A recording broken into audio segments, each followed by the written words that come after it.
dumako muna tayo doon sa kay General Torre, mga kababayan, at Jinggoy Estrada with matching Amy Marcos, no? Kahapon ba o kahapon, tama. Nabasura po yung pagpapabasura ni Jinggoy Estrada doon sa kaso niya, mga kababayan, no? Nabasura ng Sandigan Bayan yung pagpapabasura niya sa kaso niya. Ang gulo ba? Hindi, madali lang intindihin yan.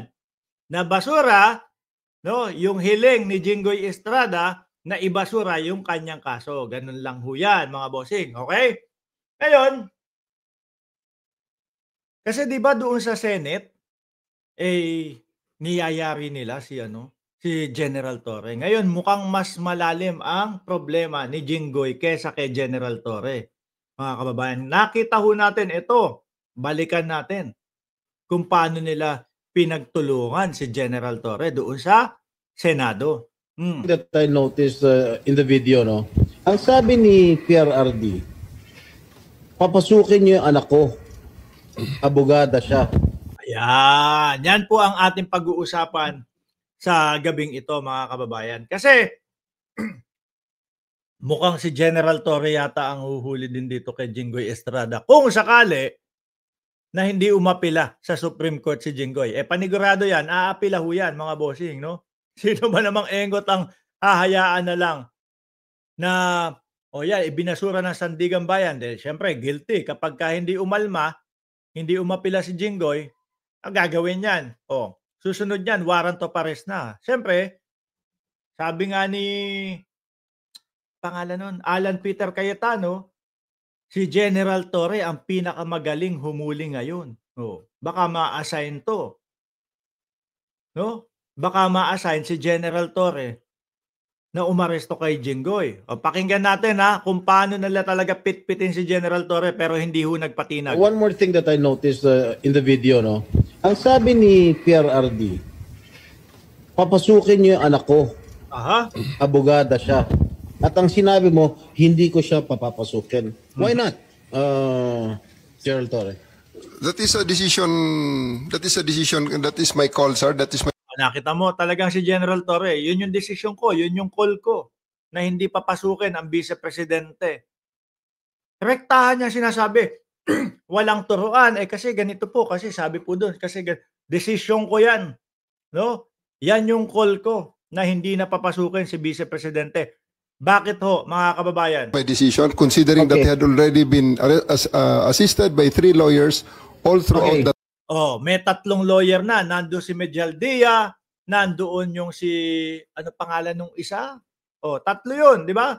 Yung lawyer na, basta 3. Sabi nga ni General Torre, hindi ko lang matandaan yung pangalawa at yung pangatlo, yun, hindi ko kilala kung sino yun. May 3 lawyer na At the same time, ano pa po, General Torre, kung bakit hindi nyo na po pinapasok? Time, sir. And gabi na ho yun, sir. The request was made at around mga 9 o'clock na, sir. Alas 9 na. Si Delgra, yan. Yan yung natatanda ko. Si Medjaldia at si Delgra at yung isa, hindi ko kilala. No? Lapag ng eroplano ng dating Pangulong Duterte, umaga. Binasahan ng Miranda rights, umaga pa. Umabot na ng alas 9 ng umaga tapos saka lang sasabihin, papasukin nyo yung anak ko kasi lawyer siya. Abogada siya. Di ba?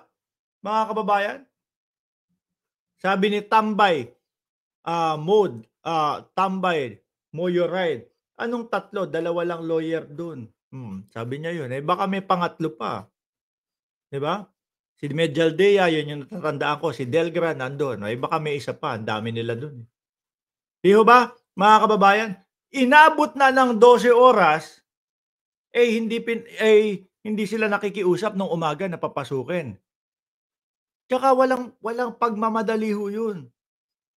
Miski ho sa ang panig ng mundo, mga kababayan, nabasahan na ng Miranda rights, tapos aabot pa ng 12 oras, sobra-sobra na po yung pagbibigay ng oras na yun. Di ho ba? Pangatlo yung asawa ni Medjaldia. No, yun.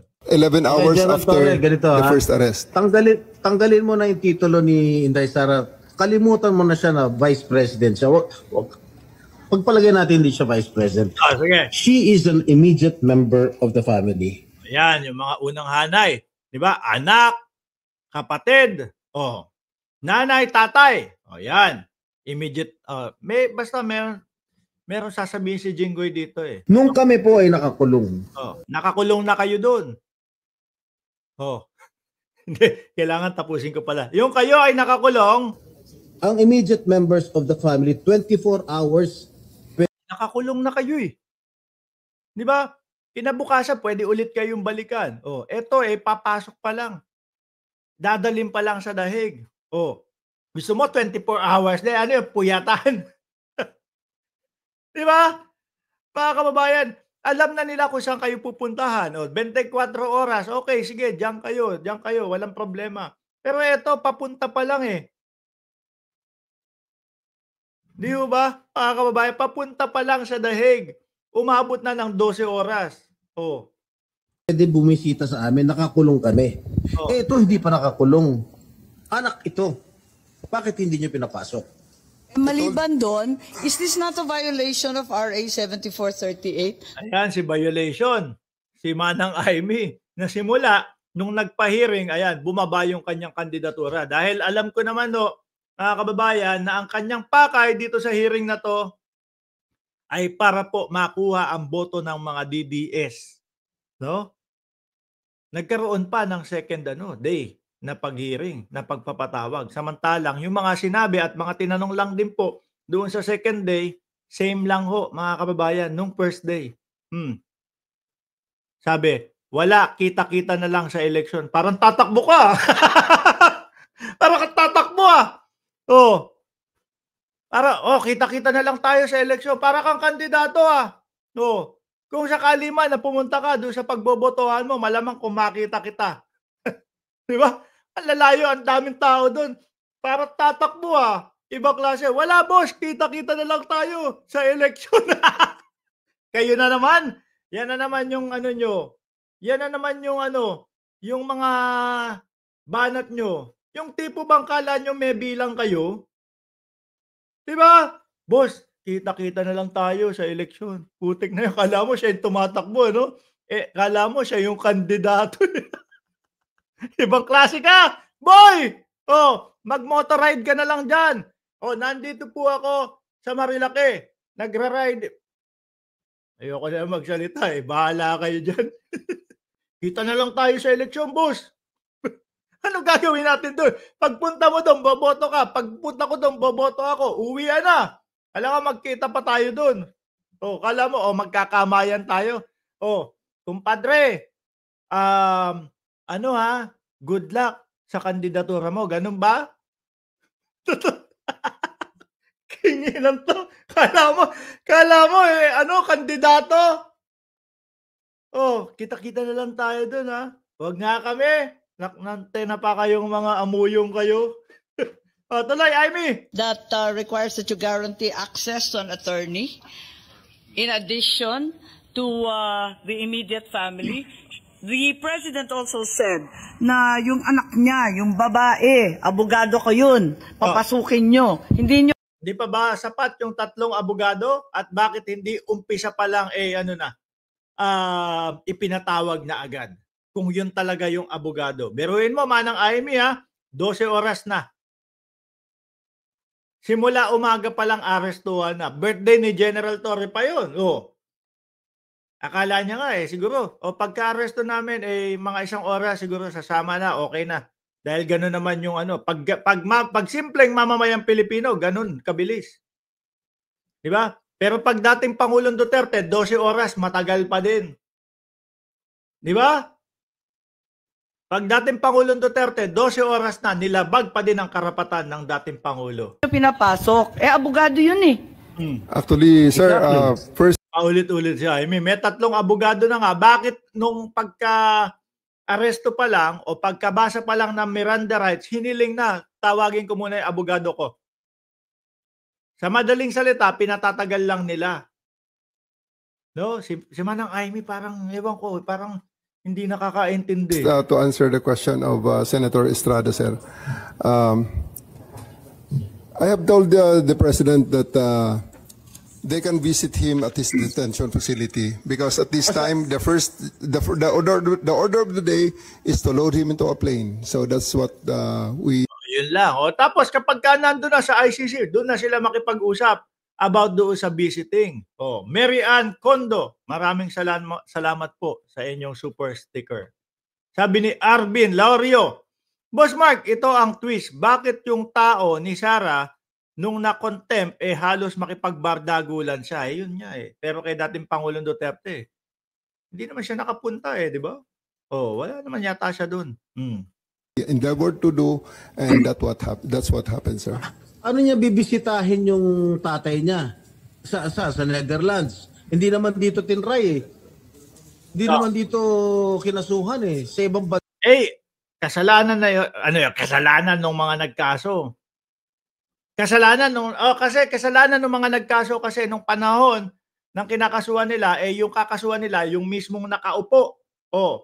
Pag sinabing, kayong executive ko, wag kayong umattend doon sa hearing ng Parmali, wag kayong umattend. Ito nga lang hindi pa wala pang ICC. Pinapatawag sa Kongreso, pinapatawag sa Senado. Yung Kongreso, tuluyan nilang binabaliwala. Kasi magigisa sila. Yun pa lang mga kababayan Sa tingin ninyo, hindi pa sila nakaupo niyan. Sa tingin ninyo, may mangyayari. Kung ang kaso o kinaso nung mga nabiktima di umano, sa Pilipinas, wala. Diba? Ayan, hindi pa sila nakaupo niyan. Paano pa kaya yung nakaupo sila? Bakit hindi niya man lang binigyan ng kortesiya yung anak na isang abogada na magkukonsulta? Katulad nga na sinabi ko kanina. Baka wala naman kasing plano talagang pumunta. Yung mga nakakulong nga, 24 hours pwede bumisita ang immediate members of the family. Bakit ito hindi pa nakakulong, hindi niya pinapasok yung anak? Wala itong mga to.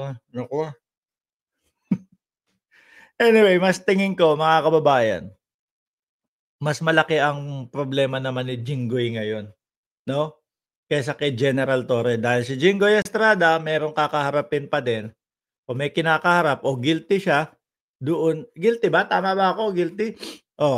Sa Sandigan Bayan, mga bossing. At mukhang kung si General Torre ang sinasabing pinakamagaling na humuli, baka si General Torre ang mai-assign diyan kay Jinggoy Estrada. Sabi ni Bing Megilio, balik-balik ang tanong paulit-ulit. May tatlo May tatlong lawyer na nasa loob. Tapos 12 oras bago humingi ng lawyer. Ano yun? Pampatagal. Di ba? 12 oras bago humingi nung lawyer yung anak daw Ibang klase. Malapit ka lang maaresto ni General Torre, Jinggoy. Sabi, wait ka lang daw, Jinggoy.